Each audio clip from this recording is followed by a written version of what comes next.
Bhagyalakshmi serial. ತಾಂಡವ್ಗೆ ಬುದ್ಧಿ ಕಲಿಸ್ತಾಳೆ ಅಂದರೆ ಪೂಜಾ ತಣ್ಣಗಾಗಿ ಬಿಟ್ಲಾ? ಕೆಟ್ಟವರಿಗೆ ಒಳ್ಳೆಯದೇ ಆಗುತ್ತೆ ಎಂಬ ಲೋಕರೂಢಿ ಮಾತೊಂದು ಇದೆ. ತೀರಾ ಒಳ್ಳೆಯದವರಿಗೆ ನೋವು ಸದಾ ಬೆನ್ನಗಂಟಿದ ಬೇತಾಳದಂತೆ ಬರುವುದು ಗ್ಯಾರಂಟಿ ಎನ್ನಲಾಗುತ್ತದೆ. ಅದಕ್ಕೆ ಪಕ್ಕ ಉದಾಹರಣೆಯಾಗಿದೆ ಭಾಗ್ಯ ನಿಂತಿದ್ದಾಳೆ. ಅವಳ ಮುಗ್ಧತೆಗೆ, ಒಳ್ಳೆತನಕ್ಕೆ ಕೆಟ್ಟದೇ ಆಗುತ್ತಿದೆ. ದುರಹಂಕಾರದಿಂದ, ಹಣದ ಮರದಿಂದ ಯಾವುದೋ ಶೋಕಿ ಜೀವನಕ್ಕೆ ಬಿದ್ದಿರೋ ತಾಂಡವ್ಗೆ ಸದಾ ಒಳ್ಳೆಯದೇ ಆಗುತ್ತಿದೆ. ಭಾಗ್ಯಳ ಮನೆಯಲ್ಲಿ ಪೂಜಾ ಸಿಕ್ಕಾಪಟ್ಟೆ ಘಾಟಿ ಹೆಣ್ಣು. ಜಗಳಕ್ಕೂ ಮುಂದೆ ಬಂದು ನಿಂತು ಬಿಡುತ್ತಾಳೆ. ಅದರಲ್ಲೂ ಅಕ್ಕನ ಸಂಸಾರ ಹಾಳಾಗುತ್ತೆ ಎಂದರೆ ಅದನ್ನು ಸಹಿಸುವುದಿಲ್ಲ.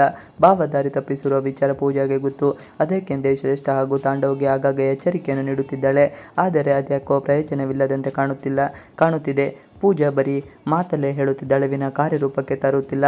ಭಾವನಿಗೆ ಮತ್ತೆ ಎಚ್ಚರಿಕೆ. ಮನೆಯಲ್ಲಿ ಯಾರಿಗೂ ನೆಮ್ಮದಿ ಇಲ್ಲ, ಸುಖವಿಲ್ಲ, ಹಣವಿಲ್ಲ. ಆದರೆ ತಾಂಡವ್ ತನ್ನ ಪ್ರೇಯಸಿ ಶ್ರೇಷ್ಠಗೆ ಮಾತ್ರ ಡೈಮಂಡ್ ಕೊಡುವಷ್ಟು ಶ್ರೀಮಂತ. ಈ ವಿಚಾರ ಸುಂದರಿಯಿಂದಾಗಿ ಪೂಜಾ ಕಿವಿಗೆ ಬಿದ್ದಿದೆ. ತಾಂಡವ್ ಮನೆಗೆ ಬರುತ್ತಿದ್ದಂತೆ ಆ ವಿಚಾರ ತೆಗೆದಿದ್ದಾಳೆ. ಭಾವ ಮತ್ತೆ ಅವಳ ಸಹವಾಸ ಮಾಡ್ತಾ ಇದ್ದೀರಾ? ಇದು ಸರಿಯಿಲ್ಲ. ಡೈಮಂಡ್ ಕೊಟ್ಟು ಸುಸ್ತಾಗಿರಬೇಕು ಅಲ್ವಾ ಎಂದಾಗ ತಾಂಡವ್ಗೆ ಮೊದಲಿನಕ್ಕೆ ಹೆದರಿಕೆ ಇಲ್ಲ. ಪೂಜಾಗೆ ಧಮಕಿ ಹಾಕಿದ್ದಾನೆ. ಪೂಜಾಳನ್ನು ಬೈದ ಕುಸುಮ. ತಾಂಡವ್ ಬುದ್ಧಿ ಕಲಿಯದ ಹೊರತು, ಹೆಂಡತಿಯನ್ನು ಒಪ್ಪಿಕೊಳ್ಳದ ಹೊರತು ಕುಸುಮ ಸಹಿಸುವುದಿಲ್ಲ.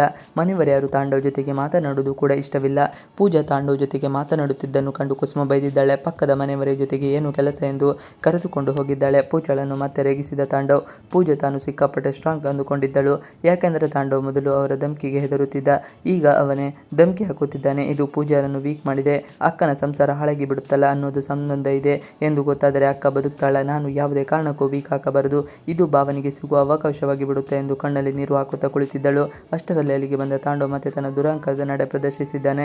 ಶ್ರೇಷ್ಠಳಿಂದ ದಾರಿ ತಪ್ಪಿಸಿದ ತಾಂಡವ್ ಈ ಮೊದಲು ಪೂಜಾಳ ಮಾತಿಗೆ ಹೆದರುತ್ತಿದ್ದ. ಆದರೆ ಶ್ರೇಷ್ಠ ಯಾರ ಮಾತಿಗೂ ಹೆದರಲ್ಲ. ಪೂಜಾಗೆ ಸತ್ಯವನ್ನೇ ಹೇಳಿದ್ದಾಳೆ. ಏನೇ ಮಾಡುತ್ತಿದ್ದೀಯಾ ಎಂದು ಪ್ರಶ್ನೆ ಮಾಡುತ್ತಾಳೆ. ಈಗ ತಾಂಡವ್ ತಿರುಗಿ ಬೀಳುವಂತೆ ಹೇಳಿದ್ದಾಳೆ. ಶ್ರೇಷ್ಠಳ ಮಾತನ್ನು ಭಕ್ತಿ ಭಾವದಿಂದ ಪಾಲನೆ ಮಾಡುತ್ತಿರುವ ತಾಂಡವ್ ತನ್ನ ಇನ್ನೊಂದು ಕ್ರೂರ ಮುಖವನ್ನು ತೋರಿಸುತ್ತಿದ್ದಾನೆ. ಎಲ್ಲ ಹೇಳ್ತೀನಿ ಅಂತಿದ್ದೆ, ಯಾಕೆ ಅಮ್ಮ ಹತ್ರ ಏನು ಹೇಳಿಲ್ಲ? ಧೈರ್ಯ ಸಾಕಾಗಿಲ್ವಾ? ಏನು ಸೋತು ಹೋಗಿಬಿಟ್ಟೆ ಅಂತ ಟೆರೆಸ್ ಮೇಲಿಂದ ಬೀಳಲು ಬಂದ್ಯಾ ಅಂತೆಲ್ಲ ಪೂಜಾಳಿಗೆ ಮತ್ತಷ್ಟು ಕಿಡಿ ಹಚ್ಚಿದ್ದಾನೆ. ಭಾವಳಿಗೆ ಮತ್ತೊಂದೇ ಎಚ್ಚರಿಕೆ. ಮನೆಯಲ್ಲಿ ಯಾರಿಗೂ ನೆಮ್ಮದಿ ಇಲ್ಲ, ಸುಖವಿಲ್ಲ, ಹಣವಿಲ್ಲ. ಆದರೆ ತಾಂಡವ್ ತನ್ನ ಪ್ರೇಯಸಿ ಶ್ರೇಷ್ಠಗೆ ಮಾತ್ರ ಡೈಮಂಡ್ ಕೊಡುವಷ್ಟು ಶ್ರೀಮಂತನಾಗಿ ಹೋಗಿದ್ದಾನೆ. ಇವಿಷ್ಟು ಇವತ್ತಿನ ವಿಡಿಯೋ. ಈ ವಿಡಿಯೋ ನಿಮಗೆ ಇಷ್ಟ ಆದರೆ please like, share and subscribe ಮಾಡಿ. ನೀವಿನ್ನು ನಮ್ಮ ಯೂಟ್ಯೂಬ್ ಚಾನಲ್ಗೆ ಸಬ್ಸ್ಕ್ರೈಬ್ ಆಗಿಲ್ಲ ಅಂದರೆ ಬೇಗ ಸಬ್ಸ್ಕ್ರೈಬ್ ಮಾಡ್ಕೊಳ್ಳಿ.